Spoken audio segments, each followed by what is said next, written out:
اللہ دل میں سے خوشی نکال لے تو دنیا کی کوئی ایسی شکل صورت مورت، کوئی نشہ، کوئی منظر، کوئی مرغزار، کوئی باغ باغیچہ دریچہ کوئی ہے جو دل کو راحت پہنچا سکے؟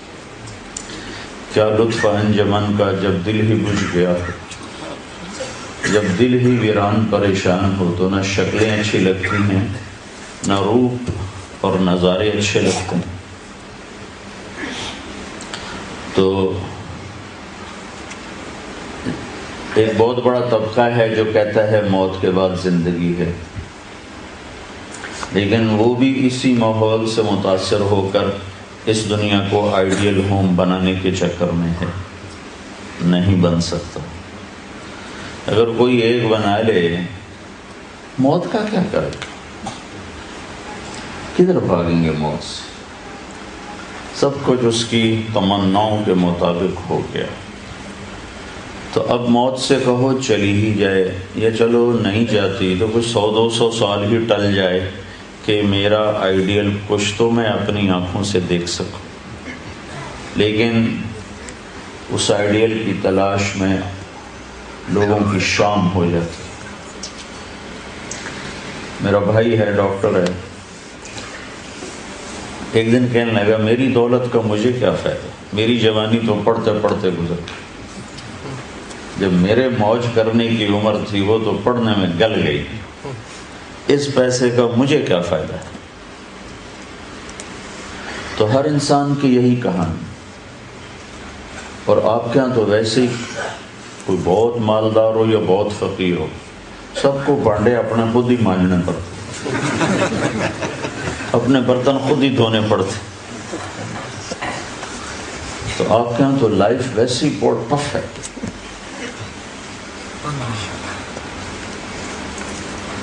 تو میں سنایا کرتا ہوں، ایک دوست نے کئی سال پہلے مجھے اپنی گاڑی میں بٹھائی یہیں انگلینڈ میں، کہنے لگا مولانا یہ 2 لاکھ پاؤنڈ کی گاڑی ہے، یعنی ہمارے تو بن گئے کوئی 3 کروڑ کے قریب، اور اس پر ٹیکس پڑے گا تو ہو جائے گا 9 کروڑ کی گاڑی، وہ 200 گنا ٹیکس ہے تو وہ 9 کروڑ کی ہوگی۔ تو میں نے پوچھا اس کا ڈرائیور کون ہے؟ تو وہ میں خود ہی چلانے لگا۔ پھر تو ہماری سزوکی تمہاری اس سے اچھی ہے کہ ہمارا تو ڈرائیور ہوتا ہے۔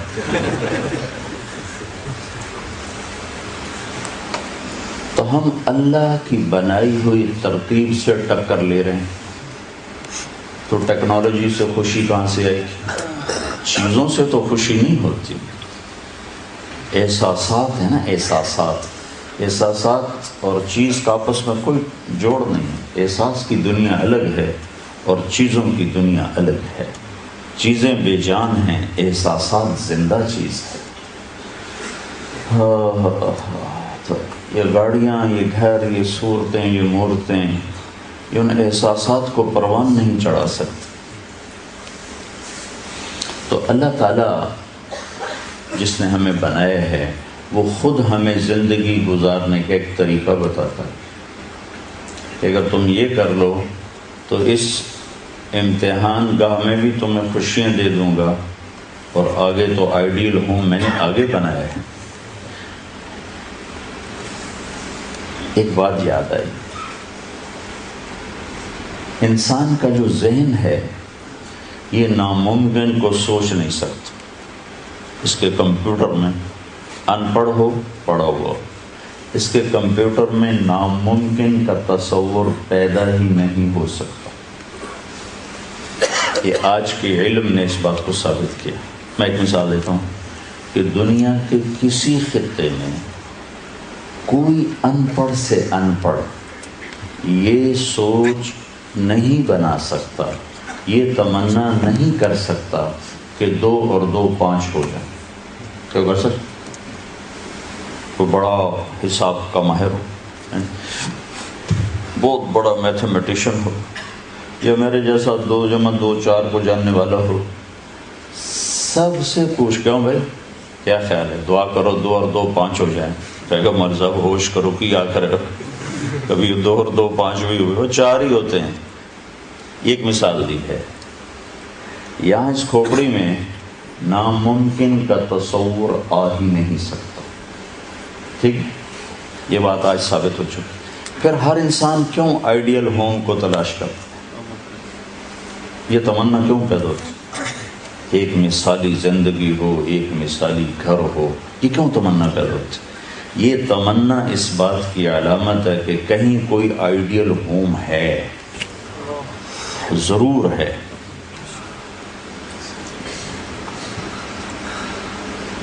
وہ کہاں ہے وہ اللہ بتاتا۔ بنو اسرائیل کے ایک بادشاہ نے گھر بنایا، بڑا خوبصورت محل بنایا۔ دنیا میں سب سے بڑا محل بنایا تھا ایران کے بادشاہ خسرو پرویز نے۔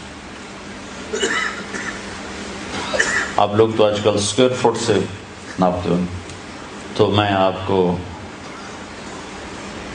اس کی چوڑائی لمبائی بتا رہا ہوں۔ 40,000 پلر پر اس کی چھت کھڑی تھی۔ اب اسکوائر فٹ آپ گنو، حساب کتاب، یہ جو انجینئر ہیں اب یہ گنے کہ 40,000 پلر پر اس نے وہ چھت کھڑی کی تھی، اور صرف ایک گنبد میں 1,000 سونے کے فانوس لٹکے ہوئے تھے۔ تو اس نے اپنی طرف سے آئیڈیل ہوم بنایا، اور اس میں 10 سال بھی نہ رہ سکا کہ روم نے حملہ کیا اور ایرانیوں کو شکست ہوئی، اور انہوں نے اس گھر کو آگ لگا دی۔ وہ شہر ہی مٹ گیا، دست گرد، ایک اینٹ باقی نہ بچی۔ اور مسلمانوں میں ایک نادان بادشاہ نے، جو اسلامی تاریخ میں جو سب سے بڑا گھر بنا ہے، وہ اسپین کا بادشاہ تھا عبد الرحمن الناصر۔ اس نے 300 ہجری میں ایک محل کی بنیاد رکھی تھی، وہ 4,316 پلر پر تھا۔ اور آپ کے گھروں میں سوئمنگ پول کا، یہاں تو گھر مرغی خانے ہیں، تو جہاں بڑے بڑے کاروبار پاکستان میں وہاں سوئمنگ پول بناتے ہیں، تو مالدار لوگ سوئمنگ پول بناتے ہیں۔ تو اس نے کیا بنائے تھے؟ پارے کے پول بنائے تھے، مختلف پارا۔ تو رات کو جب چاند کی چاندنی اس پر پڑتی تھی تو اس کی جو ریفلیکشن تھی وہ تمہاری اس بجلی سے زیادہ روشنی مہیا کرتی تھی۔ اور پھر خدام مقرر تھے، اس کو ہلاتے تھے، تو اس کے اوپر سے سورج کی چمک پڑتی تھی اور وہ ہلتا تھا، تو اس کی شعائیں ہلتی تھیں تو سارا محل ایسے جھومتا ہوا نظر آتا تھا کہ پورا محل جھوم رہا۔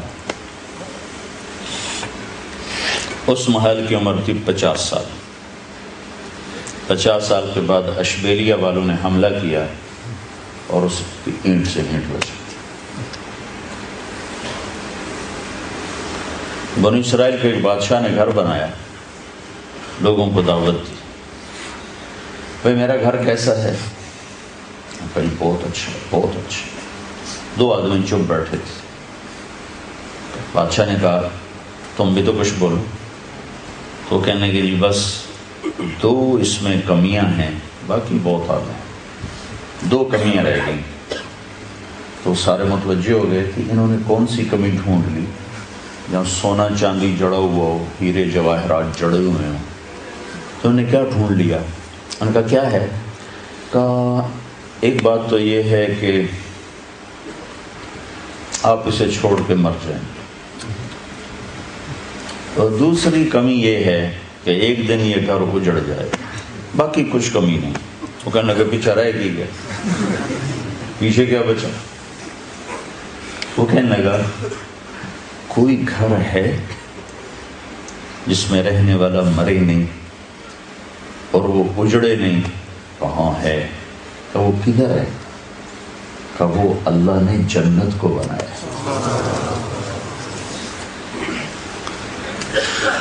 تو اس کو ہم آئیڈیل بنا بھی لیں اپنی عقل سے تو بن نہیں سکتا، اپنی عقل سے تو بن نہیں سکتا۔ اگر فرض کرو بنا لیں تو بنتے بنتے شام ہو چکی ہوگی۔ ہاں، جس کو آپ کہتے ہیں فیوچر، 40 سال تو اس کو ڈھونڈنے میں لگ جاتے، 40 سال کے بعد پیچھے بیماریاں ہوتی ہیں اور آفت، اور